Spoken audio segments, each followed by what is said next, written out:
NATO ने India को membership offer की है, लेकिन मुझे जो चीज़ परेशान करती है वो ये है कि जिस तरह इंडिया का डिफेंस बजट बढ़ रहा है। चाइना के बाद मुझे पर्सनली जो मेरा अपने एनालिसिस है जो मैं फॉलो करता हूँ, मुझे जहाँ लगता है अमेरिका को भी बहुत जल्द चंद सालों के अंदर मोदी इसी तरह हुकूमत करता रहा। सबसे पहले जो हमें माइंड वॉश किया जाता है, इंडिया हमारा दुश्मन है। कश्मीर के मामले पे आपको अंदाजा होगा कि ये चीज हमें सिखाई जाती है। तो जैसे मोहम्मद का नाम आ रहा है, तो informally I have a feeling के अगर मुझे कोई ताज्जुब नहीं होगा कि सेंट्रल एशिया के सारे मुल्क और सिवाय चाइना के विल टेल इंडिया के if you want to make a surgical strike, if you want to please go ahead. सबसे पहले जो हमें माइंड वॉश किया जाता है, इंडिया हमारा दुश्मन है। कश्मीर के मामले पे आपको अंदाजा होगा कि ये चीज हमें सिखाई जाती है। हर स्टेप पे हमें नफरत सिखाई जाती है। इवन हमारा सोसाइटी ऐसे कि हमें बचपन से ही रिश्तों में भी नफरतें बताई जाती हैं।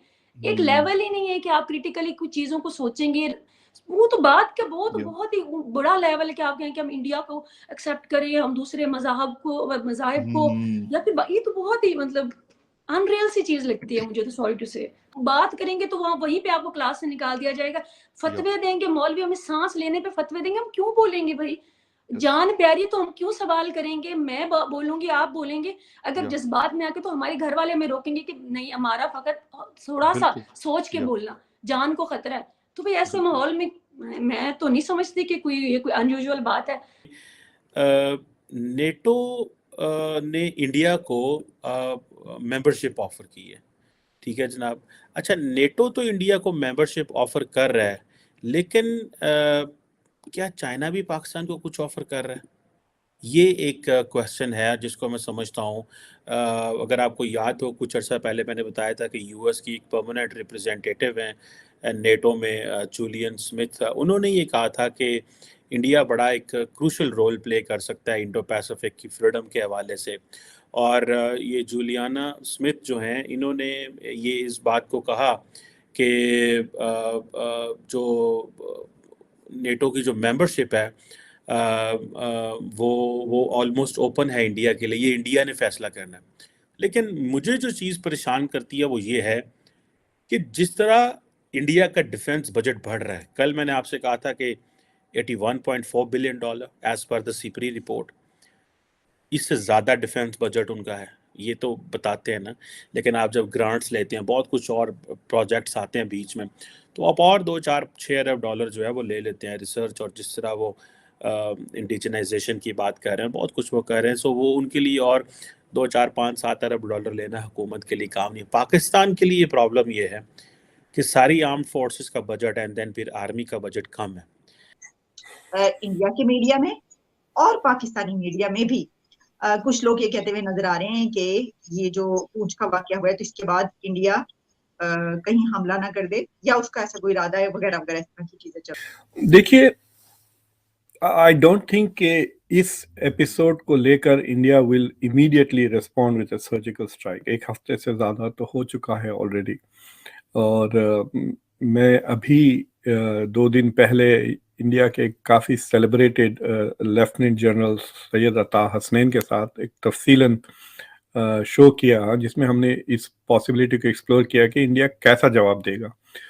तो इंडिया का जो डिप्लोमेटिक रोस्टर है अभी बहुत बिजी है। मतलब आज एससीओ के डिफेंस मिनिस्टर्स आ रहे हैं। इनफैक्ट आज या कल इंडिया के डिफेंस मिनिस्टर की 1-on-1 चाइना के डिफेंस मिनिस्टर के साथ मीटिंग होंगी। तो this is a very important meeting. मेरे ख्याल से अभी तक जितने भी मीटिंग्स हुए हैं 2023 में, this is the most important meeting, specially अगर वो बॉर्डर मैनेजमेंट इश्यूज को डिस्कस करते हैं। तो इंडिया का जो सबसे बड़ा करंट सिक्योरिटी इशू है वो China on the border, or agar India has a chance to have a dialogue that they can take forward.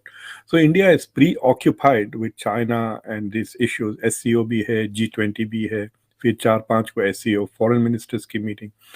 So this is going to be a distraction. और India जो अपना image project करना चाह रहा है SCO और G20 के through, it is not going to help India in that sense. दूसरी चीज ये है आलिया जी कि ये जो एससीओ की जो पैदाइश हुई थी, इसका एग्जिस्टेंस का मकसद तीन चीज़ों का है, टेररिज्म, सेपरेटिज्म और एक्सट्रीमिज्म को डील करने के लिए। इसके this is the primary reason. अगर आप जाके देखें तो this is the core reason why SCO was created. So SCO की फॉरेन मिनिस्टर्स की मीटिंग में दिस गिव्स जयशंकर साहब an opportunity to talk about how India is a victim of terrorism. And of course, this is the time when India will freely talk about border के पास है.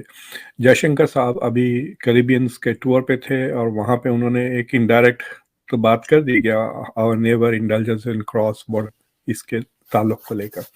So I have a feeling कि ये जो episode हुआ है पूंछ में, that will bring into focus जो AfPak regions का जो थ्रेट है कि पाकिस्तान और अफगानिस्तान बेस्ड ग्रुप्स का जो बियॉन्ड देयर बॉर्डर्स जो एक्टिविटीज़ हैं, जो तालिबान को ले लें, टीटीपी को ले लें, जो ग्रुप्स शिनजियांग प्रोविंस में उइगर्स को लेकर कनेक्टेड हैं, इस रीजन के सेंट्रल एशियन और Russia, China, India national security advisers का नेटवर्क ऑलरेडी है. सो आई एम कन्विंस कि ऑलरेडी इंटेलिजेंस शेयर हो चुकी होगी जितना भी इंडिया के पास इंटेलिजेंस है, specially if India has some evidence या सम इंफॉर्मेशन कि पाकिस्तान के तरफ से कुछ इन्वॉल्वमेंट था इन द करंट अटैक,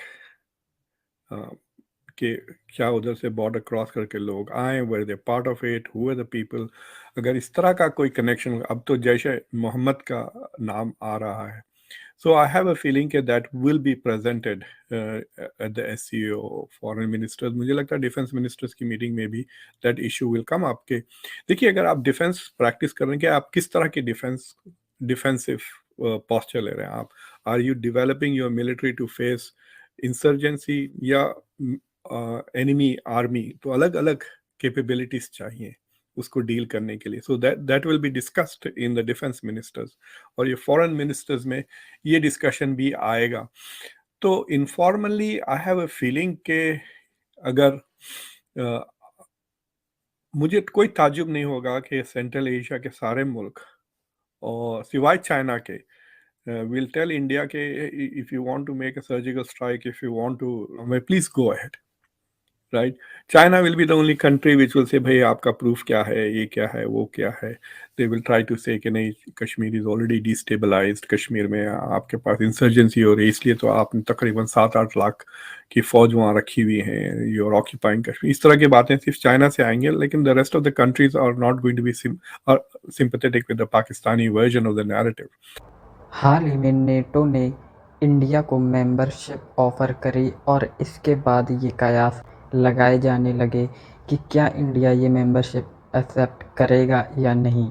लेकिन एनालिस्ट और विशेषज्ञों की माने तो इंडिया ये ऑफ़र कभी भी एक्सेप्ट नहीं कर सकता, क्योंकि अगर इंडिया नेटो का मेंबर बनता है तो उससे पहले इंडिया अपनी ऑटोनॉमी लूज़ कर देगा. उसे बहुत सारे गाइडलाइंस नेटो के फॉलो करने होंगे और नेटो के जो ट्रूप्स हैं वो इंडियन सॉइल पर आकर रुकेंगे, जिससे रीजनल स्टेबिलिटी पर भी असर पड़ेगा. NATO basically North Atlantic Treaty Organization है, जो नॉर्थ अटलांटिक के आसपास की जो कंट्रीज़ हैं उनका एक सिक्योरिटी पैक्ट है. लेकिन इसको अमेरिका और वेस्ट ने एक्सटेंड कर करके रशिया के बॉर्डर तक पहुंचा दिया है. जब जर्मनी का यूनिफिकेशन हुआ तो यूएसएसआर ने वेस्ट को बोला कि जर्मनी को नेटो का पार्ट बना सकते हो, लेकिन इसके बाद 1 इंच भी जो नेटो का एक्सपेंशन है वो ईस्टवर्ड नहीं होना चाहिए. लेकिन उसके बाद भी नेटो नहीं रुका. यूएसए और वेस्ट ने नेटो को रशिया की बाउंड्रीज़ तक पहुंचा दिया, जैसे कि इस्टोनिया, लिथुएनिया, लातविया जैसे देश आज नेटो के मेंबर है. जब यूक्रेन को भी नेटो का मेंबर बनाने की बात हो रही थी तो इसके बाद रशिया ने यूक्रेन को इन्वेड कर दिया, क्योंकि ये रशिया के लिए बॉटम लाइन थी.